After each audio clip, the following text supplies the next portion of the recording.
र उपस्थित साथीहरू सबैलाई मेरो अभिवादन छ। 3 हप्ता बितेको छ चौरजहारी हत्याकाण्ड अथवा जाजरकोट रुकुमको हत्याकाण्ड। अहिलेसम्म त्यसको बारेमा प्रहरीले मुद्दा तयार पार्ने काम पनि गरेको छैन। अब यो देशमा चाहिँ दलितहरूको पक्षमा वा विद्रोहको पक्षमा असाध्यै ठुलो काम, सबै काम मैले गर्दा त हो नि भन्ने एकजना मान्छे छन् हैन। उनको नाम सबैलाई थाहा छ, पुष्पकमल दाहाल हो। उनले 3 हप्तापछि के बोलेछन्? 3 हप्तासम्म त उनी लुकेर बसे, किनकि उनको मुखमा चाहिँ जनार्दन शर्मा नामको ठुलो ढुङ्गा पसेको थियो।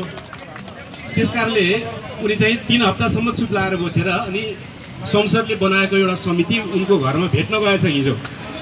अनि उनले भनेछन् मलाई साह्रै दुःख लागेको छ, तपाईँलाई मेरो पार्टीको त्यहाँ पुरै अनुसन्धान गर्नलाई, जाँचबुझ गर्नलाई सहयोग हुन्छ। अब उहाँको पार्टीले के गर्यो त हामी सुनौँ पहिला। त्यस्तो पार्टीले सहयोग गर्छ भनेर प्रचण्डले भनेका छन्। जुन पार्टीले सुरुदेखि के गर्यो त? सुरुदेखि त्यो पार्टीले के गर्यो भने प्रेम गरेका 2 जोडीलाई पुलिस थानामा लगेर अब नभेट्ने है भनेर कबुल गर्न लगायो।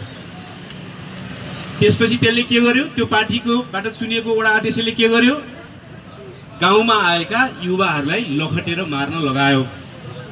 त्यसपछि त्यो पार्टीबाट निर्वाचित भएको मेयर, त्यो ठाउँको मेयर विशाल शर्मा भन्ने मान्छेले के गरे भने भोलिपल्ट, यो तथ्य यहाँ बाहिर आएकै छैन, म आज पहिलोचोटि यहाँ सार्वजनिक गर्दैछु, त्यो काण्ड घटेको भोलिपल्ट मुसीकोटमा अथवा सदरमुकाममा आफू, सिडिओ, गुप्तचरहरू र त्यहाँको प्रहरीको मिटिङ गरियो। र त्यो मिटिङ गरेर त्यो हत्याकाण्डलाई कसरी तलैदेखि जगदेखि नै निमित्यान्न पार्ने, मुद्दा कसरी कमजोर पार्ने र कसरी त्यसका अपराधीहरूलाई बचाउने भन्ने त्यहाँ एउटा जाल बुनियो। र त्यो जाल बुनिसकेपछि पुलिसकै गाडीमा राखेर त्यो वडा अध्यक्षलाई चौरजहारीसम्म पुर्याइयो, चौरजहारीको त्यो सोतीसम्म पुर्याइयो। उहाँले, प्रचण्डजीले सहयोग गर्छु भनेको पार्टीले गरेको यही हो अहिलेसम्म। त्यसपछि थप के गर्यो? त्यसको सङ्घीय सांसदले, प्रचण्डको मुखमा ढुङ्गा बनेर पसेका सङ्घीय सांसदले के गरे संसदमा भने सिठी बजाएर बस्ने पुलिसको हवाला दिँदै मान्छे मरिरहेको छ, घाइतेलाई उठाउन सक्ने पुलिसले पिट्नेहरू एकजनालाई पनि पक्रिँदैन। त्यहाँबाट सुरु हुन्छ हाँसउठ्दो खेल। 12 जना घाइतेहरूलाई उठाएर लिएर जान सक्ने पुलिसले 12 जनालाई पिट्ने अर्को 2 जनालाई पक्रिन किन सक्दैन? स्वाभाविक रूपमा सक्थ्यो। त्यो त्यही पार्टी हो जसले त्यसको आदेशमा, त्यसको प्रपञ्चमा त्यो सबै घटना घट्यो। त्यसपछि त्यसका सङ्घीय सांसदले त्यही सिटी बजाएर बस्ने पुलिसको हवाला दिँदै भेरीमा हाम फालेर मर्यो भनेर भनियो। अब त्यति मात्रै भएन, त्यसमा अझ थप कथाहरू थपिँदै गए। त्यही पार्टीको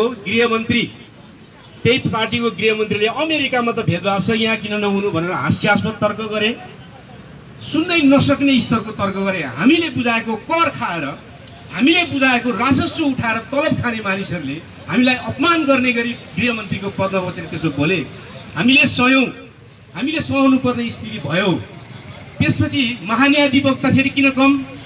उनले ढाका टोपी ढल्काएर भने समाचारमा आएको जस्तो खबर होइन, पहिले खबर सुनाइदिए उनले। सरकारको तर्फबाट पीडितहरूको पक्षमा त सरकारवादी मुद्दा हो नि। सरकारवादी मुद्दा सरकारले लड्नुपर्ने सबभन्दा माथिल्लो ठाउँमा बसेको महान्यायाधिवक्ताले भन्छ के भने सञ्चार माध्यमहरूले ल्याएको कुरा केही होइन, त्यसको पुलिसले ल्याएको कुरा चाहिँ ठिक हो त? त्यो त होइन। यदि सञ्चारकर्मीहरूले, इमान्दार सञ्चारकर्मीहरूले पनि ल्याउँदैन थिए भने त्यो भेरीको किनारबाट यो केस डाँडो पनि चढ्दैन थियो, काठमाडौँसम्म आइपुग्दैन थियो। त्यो सञ्चारकर्मीहरूले ल्याएको कुरा बेठिक भनेर उनले घोषणा गर्न ल्याए। जबकि आयोग बनिरहेको छ, जाँचबुझ समिति बनिरहेको छ, यहाँ निर्णय सुनाइँदैछ, त्यो यसो होइन उसो होइन। र एकजना फेरि वरिष्ठ भनेका एकजना पत्रकार फुत्त पैदा भए, एकैचोटि पैदा भए। उनी काठमाडौँबाट जान्छन् र साँझ गएर मुसीकोटमा बास बस्छन्। मुसीकोटबाट उनी एकैचोटि चौरजहारी पुग्छन्, रातभरि सुत्छन् र बिहान कान्तिपुर एफएममा इन्टरभ्यू दिन्छन्। र उनी के भन्छन् भने म जाजरकोट त पुगेको छैन, किनकि मारिएका 6 जना मध्ये 5 जना त जाजरकोटका हुन् नि। मुख्य पीडितहरू त जाजरकोटका हुन्। अहिले पनि जो घाइते छन् सबभन्दा सबै नै जाजरकोटका बाँकी छन्। त्यो पीडित जिल्लामा नपुगिकन उनी चौरजारीबाट बिहान झिसपिसेमै अन्तर्वार्ता दिन्छन्। यो हत्या जातीय विभेदमा आधारित पनि होइन, यो हत्या पनि होइन, यो चाहिँ भेरीमा डुबेर मरेकाहरू। यसरी श्रृङ्खलाबद्ध रूपमा के देखियो त? श्रृङ्खलाबद्ध रूपमा के देखियो भने यो देशको नेतृत्व गरेको राजनीतिक पार्टी, त्यसका नेताहरू, त्यसले सञ्चालन गरेको प्रशासन, त्यसले उभ्याएको महाधिवक्ताको खलक र त्यसको कुरा सुन्ने पत्रकारहरूको एउटा जमात पुरै नै पेटी कसेर ताम्लो कसेर के कुरामा लाग्यो भने दुईटा कुरा तथ्य प्रमाणित गर्न लाग्यो, त्यसले झुठो साबित गर्न लाग्यो। एउटा, त्यो विभेद जातको आधारमा भएको होइन भन्ने प्रमाणित गर्न लाग्यो। त्यसो किन गर्न खोजे उनीहरूले भने त्यसो गर्दाखेरि नै यो देशमा घर घरमा, यो देशमा पार्टी पार्टीमा, यो देशमा क्याम्पसमा, यो देशमा प्रत्येक एनजिओमा, यो देशको प्रत्येक प्रशासन यन्त्रमा, प्रत्येक मन्त्रीमण्डलमा जबरजस्त रूपमा शासन गरिरहेको जात व्यवस्थालाई छुपाउनका निम्ति, फेरि लुकाएर राख्नका निम्ति र यसको आधारमा निश्चित शासकहरूले शासन जोगाइराख्नका निम्ति उनीहरूलाई के गर्नु जरुरी छ अहिले भने त्यो काण्ड जात व्यवस्थाको आधारमा भएको होइन भनेर पुष्टि गर्नु जरुरी छ। त्यसका निम्ति उनीहरू लागेका छन्। अहिले सबैको ध्यान तपाईले सांसदको सुन्नुस् वा महाधिवक्ताको सुन्नुस्, पुलिसको सुन्नुस् वा अरूको सुन्नुस्, उसको सम्पूर्ण एउटा ध्यान मुख्य कहाँ छ भने त्यो काण्ड जात व्यवस्थाको आधारमा जातीय विभेद थिएन, त्यो भइपरि आउने, भुलचुक हुने, भइपरि आउने भवितव्य थियो भन्न उनीहरू प्रयासरत छन्। अर्को कुरा, त्यो केसमा अपराधीहरूलाई सजाय गर्ने प्रकरण यदि इमान्दारितापूर्वक अगाडि बढ्ने हो भने स्वाभाविक रूपमा त्यहाँको मेयर विशाल शर्मा सबभन्दा अगाडि आइपुग्छन्। विशाल शर्मा जसले लखटेर ढुङ्गा हान्यो, हँसिया हान्यो, दाउराले हान्यो, जसले मारेर फाल्यो, तिनीहरूमाथि दोषी हुँदैनन्। तिनीहरूको योजना बनाउने राजनीतिज्ञहरू दोषी हुन्छन्, तिनीहरूलाई बचाउनका निम्ति व्यूह रचना गर्ने राजनीतिज्ञहरू दोषी हुन्छन्। त्यो व्यूह रचनामा त्यहाँको मेयर विशाल शर्मा सहित, वडा अध्यक्ष सहित सम्पूर्ण राजनीतिक लहरो तन्केर आएको छ। समस्या त्यहाँनिर टाँसिएको छ। त्यसकारणले हामीले सजिलै के बुझ्नु पर्दछ भने त्यो केस हामीले सोचेको जस्तो हुनेवाला छैन। नेपालका दलितहरूले सोचेको जस्तो वा नेपालका प्रगतिशील गैर दलित तबकाले सोचेको जस्तो तपाईहरु यहाँ उपस्थित हुनुहुन्छ त्यति सजिलै त्यो मुद्दा हल हुनेवाला छैन। त्यहाँ न्याय हुनेवाला छैन। यत्रो काण्ड घटिसकेपछि एक दुईजना मान्छेलाई समातेर 14 वर्ष हाल्दिने र अनि 10 वर्षपछि छुटाइदिने त्यो खेल त खेल्ने नै वाला छ। त्यसले मुद्दा हल हुनेवाला छैन। वास्तविक अपराधी त्यहाँको राजनीतिमा छ, वास्तविक अपराधी त्यहाँको राजनीतिमा छ, वास्तविक अपराधी त्यहाँको प्रशासनमा छ, वास्तविक अपराधी त्यहाँको सार्वजनिक जीवनमा मै हो भनेर बसिरहेको छ। जसले तपाईलाई रोचक कुरा म तपाईलाई सुनाउँछु, त्यो पार्टी र त्यो पार्टीले सञ्चालन गरेको प्रशासन र राजनीति कस्तो छ भनेर बुझ्नका निम्ति एउटै तथ्य काफी छ। त्यो पार्टीसँग नठाटी भन्ने हो भने अहिले नेपालका सबभन्दा बढी दलितहरू संगठित भएको दलित संगठन छ। यो यथार्थ हो। तर तपाईले शहरको कुनै गल्लीमा, यो देशको कुनै गाउँ टोलमा देख्नुभयो कि त्यो पार्टीको दलित संगठन कहिले सडकमा आयो? आएन। किन आएन? व्यक्तिगत रूपमा भेट्यो भने, मेसेन्जरमा भेट्यो भने, फोनमा भेट्यो भने उनीहरू मुरुमुरिएका छन्। के गर्ने होला, कसरी आउने होला? उनीहरू लुकेर, आफ्नो नाम छुपाएर वा लुकेर एनजिओहरूले गर्ने कार्यक्रममा फुत्त कोही मान्छेहरू देखा पर्न थालेका छन्। त्यही रुकुममा म तपाईलाई सुनाउँछु, त्यही रुकुममा हिजो एउटा सभा भयो। तर कसको आयोजना भयो भने त्यो वरिष्ठ पत्रकारले भने अनुसार मान्ने हो भने त्यहाँ छुवाछुत भेदभाव त छैन। त्यहाँ छुवाछुत भेदभाव पनि छैन। त्यहाँ त जातीय विभेद सबभन्दा हटिसकेको छ। तर हिजो त्यहाँ कसले आयोजना गरे कार्यक्रम भने कांग्रेस, नेकपा र सबै राजनीतिक पार्टी बस्ने एउटा दलितहरूको साझा संयन्त्र छ। त्यहाँ त्यो साझा संयन्त्रले गर्यो। तर नेकपाले चलाएको दलित संगठनले आफ्नो झण्डा लिएर त्यहाँ पनि निस्कन सकेन। किन सकेन? के यो दलितहरूलाई गाली गर्ने विषय हो त्यो पार्टीको? हो। ती दलितहरूले आफ्नो लक्ष्मण रेखा तोड्न सकेनन्। आफूले थाल बोकेर जो नेताको अगाडि उभिएका छन्, कटौराहरू बोकेर नेताको घर घरमा पुग्ने बानी जो उनीहरूलाई सिकाइएको छ, त्यसबाट उनीहरू मुक्त हुन सकेनन्। तर मुख्य कुरा त्यो होइन। मुख्य कुरा त्यो पार्टीको राजनीति हो। त्यो पार्टीको राजनीति हो जसले आफ्नो मुद्दा आउँदाखेरि आफ्नो मुद्दा आउँदाखेरि सडकमा जानबाट दलितहरूलाई रोक्यो। जुन पार्टीले आफ्नो दलितको बारेमा लड्ने भनेर बनाएको संगठनलाई यत्रो दलितहरूको नरसंहार हुँदा लड्नबाट रोक्दछ, त्यो पार्टीले चलाएको सरकारले यो काण्डमा न्याय दिन्छ? कसरी दिन्छ? कुन नैतिकताले दिन्छ?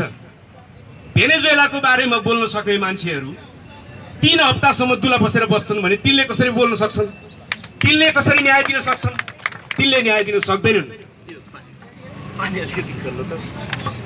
तिनले न्याय दिन सक्दैनन्। त्यसकारणले अहिले गम्भीरतापूर्वक सबैले सोच्नुपर्ने भएको छ र आयोजक समितिका साथीहरूलाई म सुझाव गर्न चाहन्छु कि हामीले मधेस र पहाडलाई नजोडिकन यो मुद्दा हल गर्न सक्दैनौँ, कहिले पनि हल गर्न सक्दैनौँ। रूपन्देहीको काण्ड, त्यसपछि शम्भु सदा जसलाई धनुषामा चाहिँ पुलिस थानाभित्र हत्या गरियो, अहिले त्यहाँ सङ्घर्ष जबरजस्त रूपमा उठेको छ, तर त्यहाँ दलितहरू मात्रै मूलत सडकमा छन्। अहिले काठमाडौँ त बरु अलिअलि गैर दलित भित्र विकसित भएका प्रगतिशील तत्त्वहरू बिस्तारै बिस्तारै सडकमा थोरै भए पनि थपिन थालेका छन्, तर धनुषामा केवल दलितहरूको लड्को लागेको छ। मुसरहरू हामीलाई थाहा छ समाजको सबभन्दा पिरमा छन्, तर उनीहरू लाठी लिएर निस्केका छन्। जुन थानामा उनीहरू उसको शम्भु सदाको हत्या भएको थियो, त्यो थानालाई सम्पूर्ण त्यो ठाउँका मुसर महिलाहरूले गरेर ढुङ्गामुढा गरेर सबै फुटाइदिएका छन्, ध्वस्त पारिदिएका छन्। सङ्घर्षको बाटो धनुषाले देखाउन खोजिरहेको छ। चौरजहारी चुप लाग्ने बित्तिकै धनुषा चुप लाग्छ भन्ने छैन, रुकुम चुप लाग्ने बित्तिकै काठमाडौँ चुप लाग्छ भन्ने छैन, धनुषा चुप लाग्छ भन्ने छैन। सङ्घर्षको नयाँ बाटो अब आउँदैछ।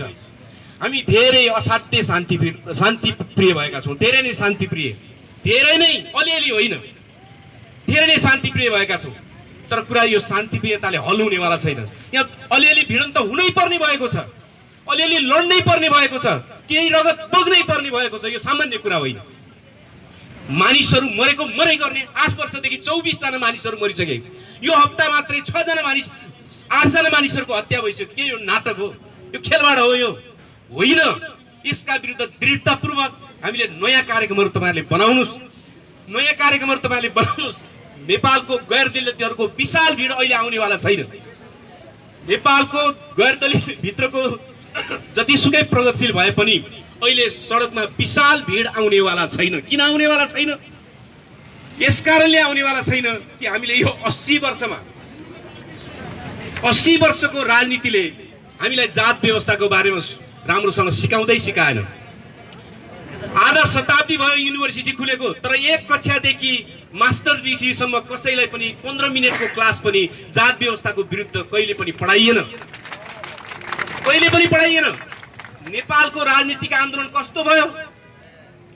1990बाट लोकतान्त्रिक आन्दोलनको प्रक्रिया सुरु भयो, 2006 सालबाट कम्युनिस्ट आन्दोलनको प्रक्रिया सुरु भयो। तर नेपाली समाज जात व्यवस्थामा आधारित थियो, छ, तर ती राजनीतिक आन्दोलनहरूले जात व्यवस्था छैन भन्ने निष्कर्ष निकाले, अथवा जात व्यवस्थामा आधारित सामन्तवादको उनीहरूले चर्चै गरेनन्। उनीहरूले युरोपको सामन्तवाद जस्तो, चाइनाको सामन्तवाद जस्तो, रुसको सामन्तवाद जस्तो जात नभएको सामन्तवादको उनीहरूले चर्चा गर्न थाले, जसको कारणले परिणाम के भयो? 50-60 सालसम्म आउँदाखेरि भने काङ्ग्रेस पार्टी सिङ्गै जात व्यवस्थामा आधारित बन्न पुग्यो, कम्युनिस्ट पार्टीहरू सिङ्गै जात व्यवस्थामा आधारित बन्न पुग्यो। तिनको केन्द्रीय समिति हेर्नुहोस्, तिनको गाउँ समिति हेर्नुहोस्, तिनको महिला सङ्गठन हेर्नुहोस् त, दलित सङ्गठन बाहेक सबै नेपालका राजनीतिक पार्टीहरू। एउटा पार्टीको म कुरा गर्दै छैन, काङ्ग्रेसको मात्रै कुरा गर्दै छैन, म कम्युनिस्टको मात्रै कुरा गर्दै छैन, म अहिले बनिरहेका पार्टीहरू, बन्न खोजिरहेका पार्टीहरूको पनि म कुरा गरिरहेको छु कि हामीले गल्ती गर्यौं। हिजोका नेताहरूले सैद्धान्तिक रूपमा नजानेर गल्ती गरे, आज हामीले नियतपूर्वक गल्ती गर्न हामीलाई सुहाउँदैन। यो समाज जात व्यवस्थामा आधारित थियो, यो समाज जात व्यवस्थामा आधारित छ। प्रत्येक राजनीतिक पार्टीको बनावट केन्द्रदेखि तलसम्म एकाइसम्म जात व्यवस्थामा आधारित बनेको छ। तपाईँ मन्त्रीमण्डल हेर्नुहोस्, मन्त्रीमण्डलमा को छ? 1-2 जना बाहुन छ भन्ने कुरा मेरो कुरा होइन। बाहुनहरू हुनुपर्छ, बाहुन मान्छे होइन, मान्छे हो, नेपालको नागरिक हो, तिनीहरू पनि शहीद भएका छन्, तर बाहुन मात्रै हुनुहुन्न भनेको कसरी मिल्छ? यो कसरी मिल्छ? खाने बेलामा सबै आफूले मात्रै खाने, त्यही कुरा गर्यो भने अरूलाई जातको कुरा गर्यो भन्ने कसरी मिल्छ? यो तर्क मिल्दैन। हरेक पार्टीको केन्द्रीय समिति हेर्नुहोस्, हरेक पार्टीको केन्द्रीय समितिमा निर्णय गर्ने बढीमा को छ? बहुमत छ भनेको होइन, अत्यधिक छ भनेको 90%, 80% त्यो जात व्यवस्था हो कि होइन? हो। युनिभर्सिटीको कुनै पनि पाठ्यक्रममा एक कक्षामा क्षेत्री छे भन्ने सिकाइन्छ। एक कक्षाको विद्यार्थी घर गाउँबाट जात व्यवस्था सिकेर गएको विद्यार्थी एक कक्षामा पुग्ने बित्तिकै क्षेत्री छे सिकाइन्छ, उसलाई जात व्यवस्था सिकाइन्छ। यो क्षेत्री छे तरबार बोकेको ढाल बोकेको क्षेत्री हो भने म को भनेर सिक्न थाल्छ उसले। जात व्यवस्था त्यागेर सिकाइन्छ, तर त्यसको विरुद्ध सिङ्गै युनिभर्सिटीमा कहीँ पनि सिकाइदैन। त्यो जात व्यवस्था होइन। सिङ्गै युनिभर्सिटी, सिङ्गै विश्वविद्यालय हाम्रो जात व्यवस्थामा आधारित छ। हाम्रो प्रशासन पुरै जात व्यवस्थामा आधारित छ। पुरै प्रशासन, प्रहरीको ठुलो हिस्सा जात व्यवस्थामा आधारित छ, सेनाको ठुलो हिस्सा जात व्यवस्थामा आधारित छ। कहाँ छैन जात व्यवस्था? हो, समस्या त्यहाँनिर छ। जात व्यवस्था छैन भन्ने, मान्छेलाई शिक्षित पारिदिएपछि दलित समस्या हल हुन्छ भन्ने संविधानमा लेखेकै छ नि, लागू गर्नु पर्यो भन्ने कहाँ लेखेको छ संविधान? एउटा ठुलो भ्रम छ नेपालमा। संविधानमा लेखेको छ, लेखेर मात्रै हुन्छ, लागू गर्नु पर्यो। के लागू गर्ने? के लागू गर्ने हो? संविधानमा लेखेको छ के हो? के लेखेको छ संविधानमा? संविधानमा छुवाछुत भेदभाव चाहिँ गम्भीर सामाजिक अपराध लेखेको छ। ओडामा एकजना महिला ओडा सदस्य हुने लेखेको छ। 2 नम्बरमा पर्ने समानुपातिकबाट जाने सांसदहरूको बारेमा लेखेको छ। अरु लेखेको छ के लेखेको छ? यो भ्रम हामीले त्याग्नु पर्छ कि संविधानमा दलित मुक्तिको बारेमा लेखेको छ? होइन। दलितहरूको समस्या भूमिहीन थियो, जमिन दिने भयो भएन, सुकुम्बासीलाई जस्तो 4 कट्ठा बाँड्ने भयो, 2 आना बाँड्ने भयो।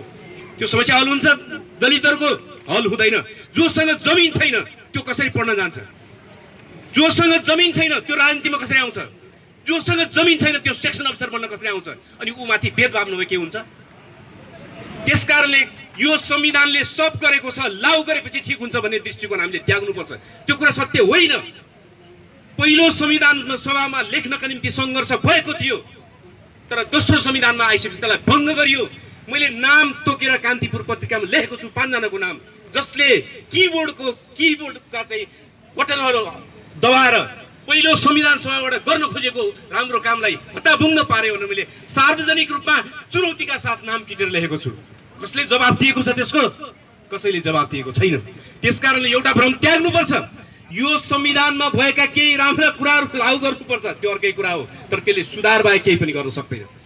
त्यसकारण समस्या यो संविधानमा छ। जसरी भारतका 21 करोड दलितको समस्या भारतको संविधानमा छ।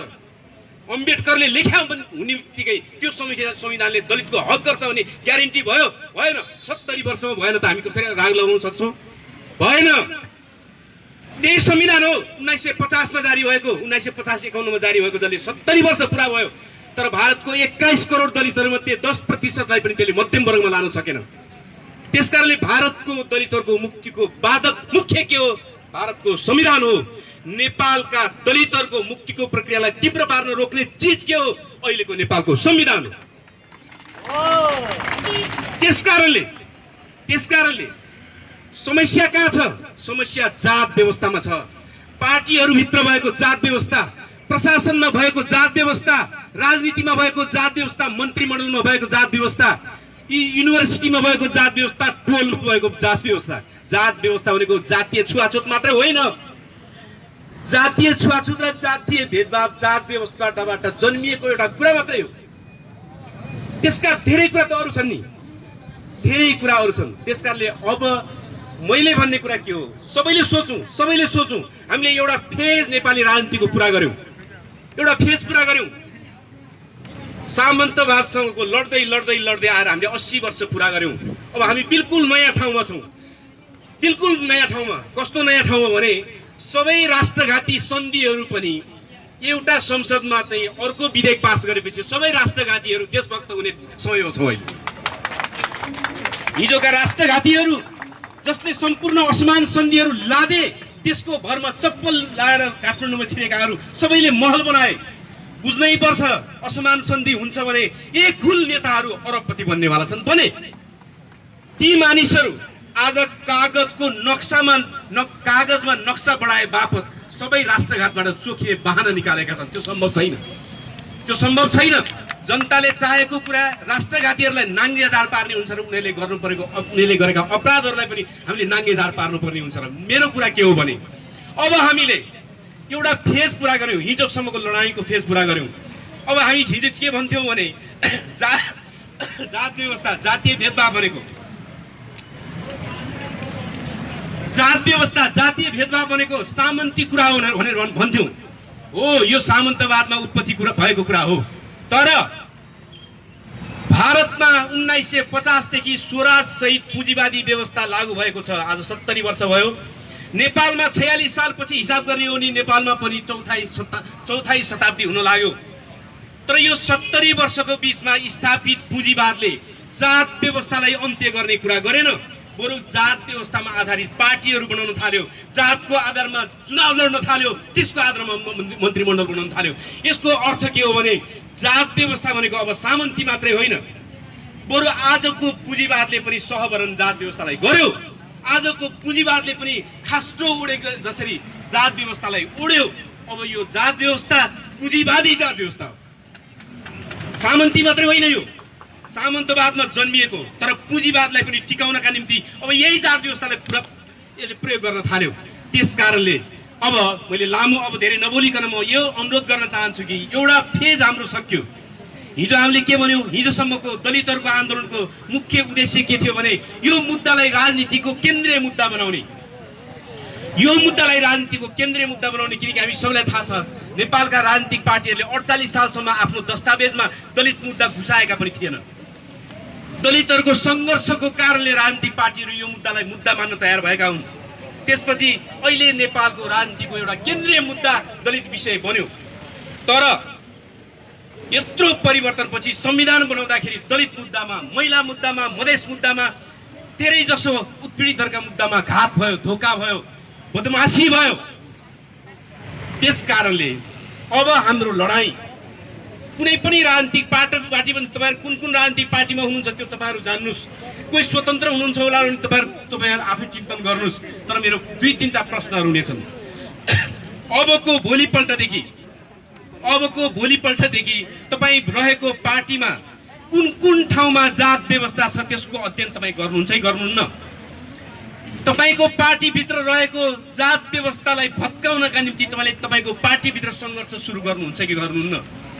र नयाँ बन्न खोजेका र नयाँ बनाउन थालिएका पार्टीहरूले अहिलेदेखि जात व्यवस्थालाई अन्त गर्ने पार्टी भित्रको संरचना बनाउँछन् कि बनाउँदैनन्? कुरा गरेर, गफ गरेर, स्कुल खोलेर छुवाछुत भेदभावको कानुन लगाइदिन्छु भनेर यो समस्या हल हुँदैन। त्यो त सायद कुरा मात्रै हुन्। बलात्कारीलाई सजाय गरेर बलात्कार गर्ने मान्छेहरू उत्पादन गर्ने पितृसत्तावादी समाज अन्त्य हुँदैन। पितृसत्तावादी समाज रहेसम्म बलात्कारीहरू त्यसले उत्पादन गरिरहन्छ।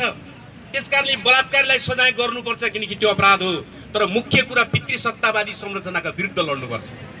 त्यो भनेको जस्तै जातीय भेदभावका विरुद्ध लड्नुपर्छ, अपराधीलाई सजाय गर्नुपर्छ, न्यायको कठघरामा ल्याउनुपर्छ। त्यो कुरा ठिक छ। तर जात व्यवस्थालाई जस्ताको तस्तै राखेर अनि त्यहाँबाट केही घटनाका अपराधीहरूलाई मात्रै सजाय गरेर हामी मक्ख पर्ने दिशामा गयो भने त्यो अर्को षड्यन्त्रको मोरीमा फसेको ठहर्छ। तसर्थ अबको फेज आजसम्मको मैले भने दलितहरूको मुद्दालाई, उत्पीडितहरूको मुद्दालाई केन्द्रीय राजनीतिको मुद्दा बनाउने हाम्रो मुख्य कार्यभार त्यो बन्यो। संविधानमा त्यसलाई समाधान गर्न सकिन्छ कि भनेर प्रयत्न गरियो, त्यहाँ धोका भयो। अबको फेज आगामी दशक अथवा अबको फेज जे भन्नुस्, अबको दिशा भनेको नेपालमा कुनै पनि राजनीतिक पार्टी अब प्रगतिशील तब मात्रै हुन सक्दछ जसले जात व्यवस्थाको विरोध गर्छ। जातपात प्रथाको, जातीय घटनाहरूको विरोध गर्ने पार्टी प्रगतिशील हुँदैन। सिङ्गो जात व्यवस्थाको विरोध नगरिकन कुनै पनि पार्टी अब प्रगतिशील हुन सक्दैन। जात व्यवस्थाको भन्दैछु म, याद गर्नु होला। जातीय उत्पीडनका, छुवाछुत भेदभावका घटनाको कुरा गरे होइन। त्यो त नेपालको सबभन्दा पिछडिएको पार्टीले पनि त्यसको विरोध गर्छ। त्यो नगरेछ भने त्यसको मुखै कसैले हेर्दैन। त्यो अर्कै कुरा हो। जातीय भेदभावको कुरा होइन, जात व्यवस्थाको विरोध। तपाईको प्रत्येक कमिटी बन्दाखेरि त्यो पार्टीको कमिटी जात व्यवस्था अनुसारको छ कि जात व्यवस्थालाई भत्काउने खालको छ, त्यहाँबाट सुरु हुनुपर्छ। नाटककर्मी साथीहरू पनि म देखिरहेको छु। नाटककर्मी साथीहरूलाई पनि मेरो भनाइ छ, म उदाहरणको निम्ति मात्रै राख्न खोजेको कि तपाईँको नाटकको टोली बन्छ भने हो, कलाकार त कुन जातिबाट कति आउँछ भन्नु सकिन्न, त्यो बेग्लै कुरा हो। तर त्यो सञ्चालन गर्ने टोली बन्छ भने त्यो टोली पनि जात व्यवस्थामा आधारित बन्छ कि जात व्यवस्थालाई तोड्ने बन्छ, अब तपाईँले सोच्नु सुरु गर्नुपर्ने हुन्छ। यहाँ छ कुरा, अब कसैले शिक्षाबाट मात्रै दलितको मुद्दा हल गरिदिन्छु होइन, कानुन लगाएर मात्रै दलितको मुद्दा हल गरिदिन्छु, संविधानमा छँदैछ नि लाउ नभएर पो यस्तो गडबड भएको भनेर जसले भन्दछ त्यो असाध्यै कमजोर तर्क मात्रै हो अबको युगमा, असाध्यै कमजोर। जसले कम्तीमा पनि भारतको 70 वर्षको इतिहास त हेर्दै हुन्थ्यो नि, भारतको 70 वर्षको इतिहास मात्रै हेरिदियो भने पनि त्यो तर्क आउँदैन। अब त्यो तर्क आउँदैन। मान्छेको मन बदल्ने भन्ने कुरा परिस्थिति फेरिएपछि मन बदल्ने कुरा हुन्छ। अलिकति सचेत मान्छे, विवेकशील मान्छेले आफैले मन बदल्न थाल्छ, तर आम समाजले मन बदल्ने भनेको वस्तुगत परिस्थिति फेरिएपछि मन बदलिने कुरा हुन्छ। एउटा वर्दी नलाएको आरन ठोकिरहेको, एउटा वर्दी नलाएको यो सडकमा जुत्ता टालिरहेको दलित युवालाई हेर्दा तपाईँको मनमा जे भाव आउँछ, पुलिसको वर्दी लाएर एउटा दलित युवा आओस् त तपाईँको मनमा अर्कै भाव आउँछ। किन आउँछ? पुलिसको वर्दी लगाइसकेपछि त्यहाँ एउटा हैसियतको वस्तुगत परिस्थिति तयार हुन्छ, त्यसकारणले तपाईँको दिमागमा अर्कै कुरा आउँछ। त्यसकारणले वस्तुगत परिस्थिति फेर्नु चाहिँ मुख्य कुरा हो। त्यसको निम्ति जात व्यवस्थाको अन्त्यको निम्ति अबको लडाईँ त्यहाँ हुनुपर्छ। मैले भने कुनै पनि राजनीतिक पार्टी, कुनै पनि सामाजिक संस्था, यहाँसम्म कि नाटक टोली समेत जात व्यवस्थाको विरुद्ध लड्दैन भने, त्यो संरचना भत्काउँदैन भने अबको लडाईँ प्रगतिशील लडाईँ हुनेवाला छैन। त्यसकारणले त्यो दिशामा दृढतापूर्वक सोच्नका निम्ति तपाईँहरूलाई म अनुरोध गर्न चाहन्छु। हामी सबैले चिन्तन गरौँ, सोचौँ हिजो किन गल्ती भयो। नेपालको राजनीतिक आन्दोलनले गल्ती गरेको हुनाले गल्ती भयो। अबको राजनीतिक आन्दोलन ठिक गर्ने राजनीतिक आन्दोलन हुनुपर्छ, अनि मात्रै ठिक हुन्छ। त्यसकारणले म बिट मार्दै तपाईँहरूसँग अन्तिममा यसै गरेर बिदा हुन चाहन्छु कि यो मुद्दा सजिलै हल हुनेवाला छैन, सजिलै हल हुनेवाला छैन। यसलाई बिट मारिनेवाला छ, यसलाई अनेक रङ दिइनेवाला छ। नेपालको सत्ताको चरित्र छ, त्यसले यसलाई छापछुप नै पार्नेवाला छ।